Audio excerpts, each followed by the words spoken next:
Hi everyone, we're here with Rupali today. We're going to create a makeup look on her.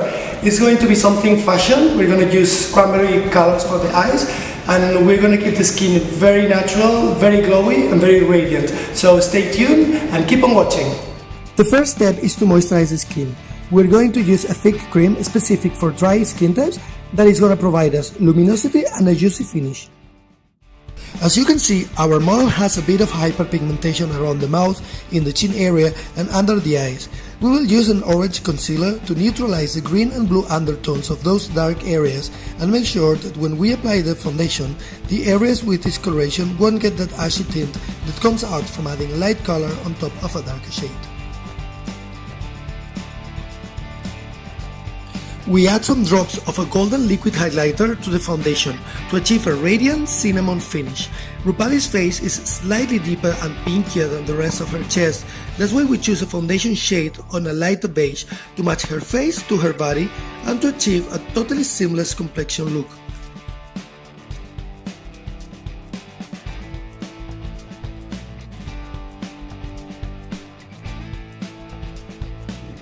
We apply now a brighter concealer in a mustard tone to leave the under eye area, the cheeks, and achieve the effect of a golden luminosity coming from within. With whatever is left on the brush, use it to give a light wash on the entire eyelid and then blend it properly with a sponge. This way it will avoid creasing. We keep on working with cream products. This is a time for the highlighter. We're just gonna make a V shape and we're going to apply it on top of the cheekbones, and then when we're going to bring it up to the brow bone.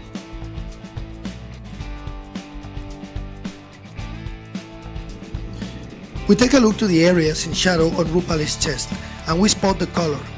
That will be the reference at the time to choose the perfect shade for contouring. We go for a cream texture and apply it under the cheekbones, blending upwards to curve out even more our model's features. This color application will also help to keep connecting her body with her face. To make sure that the contouring looks like a natural shadow and not like a patch on the skin, the key is getting the color vanish away completely into the skin. It should look like a cloud of color, not like a sticker. To achieve that, we'll have to blend in over and over. We can get intensity back by applying another coat of product, and then we will blend in again. A cranberry red eyeshadow would have seemed something crazy a matter of 5 or 10 years ago. However, today, those kind of shades are the main star trends all over social media and all over the runways. We apply it seamlessly all over the eyelid, blending upwards to achieve a smoky eye effect. We do the same in the other eye, ensuring that the base hasn't creased before we apply the eyeshadow and checking the final result, also with the eyes open.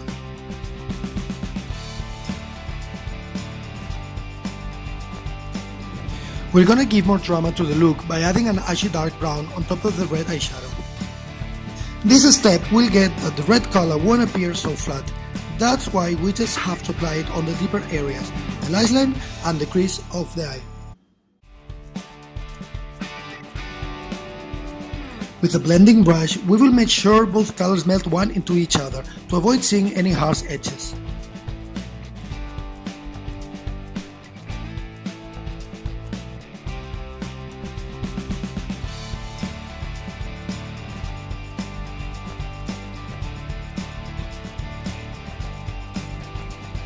We repeat the same color application on the bottom lash line, this time with an angled brush.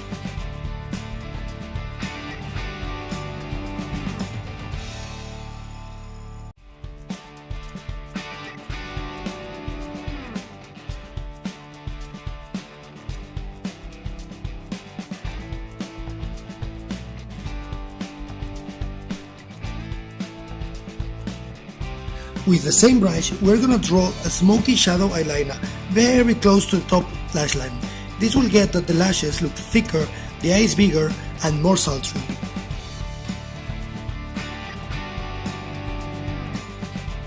We concentrate the darker shade on the outer corner, connecting the lash line with the crease.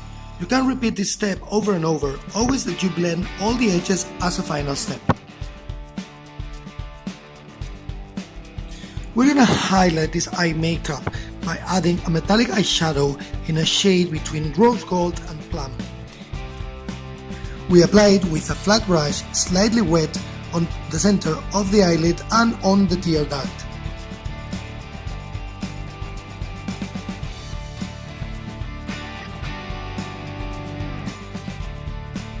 As I am not very happy with the shine of this metallic eyeshadow, I'm going to enhance it by adding a mineral pigment on top in the same pink shade. I want to go for a glossy finish to achieve a wet look eyelid.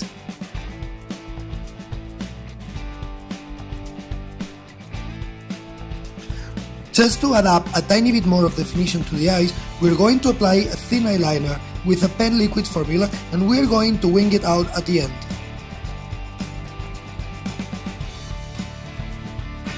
We apply mascara on both top and bottom lashes. We are not going for a huge lashes look, so as long as they get defined and curled up is more than enough.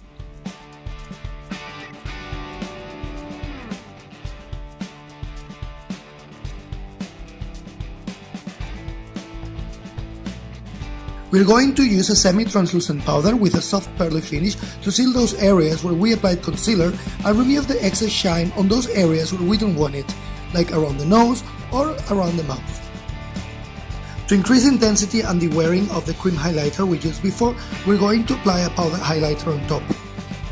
I chose one champagne color with a subtle golden undertone that we will apply exactly on the same areas, top of the cheeks and brow bone. In the same palette, we find a contour powder. We will dust it on the sides of Rupali's nose to sculpt it a bit more, and we will bring it up to the inner crease. This will marry the eye makeup with the rest of the face.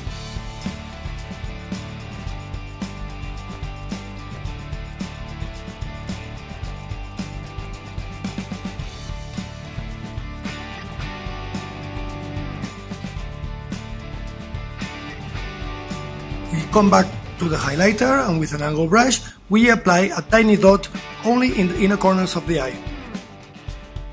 We choose a rosy pink blush to go on with the same chromatic line that we started with the eyes. It's important not to bring more different colors to keep the harmony in this look. We apply a very good amount. This will balance the excess color we used for the eyes, because it's going to drag the tension down to the rest of the face and it's going to provide a more balanced look.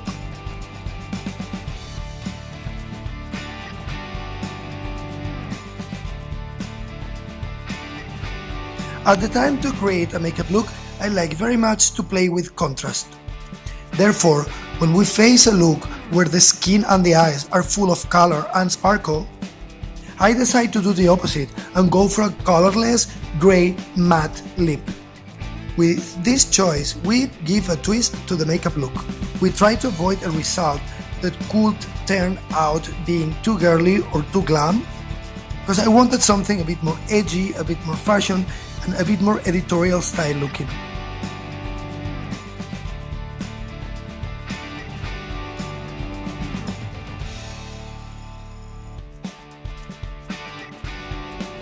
And the final step is to apply setting spray to make sure all the layers set on the skin. So this is a final look. We've been a long time here because we had a very cool photo shooting after the makeup session. Thanks for watching, I hope you liked the look, and see you in my next video.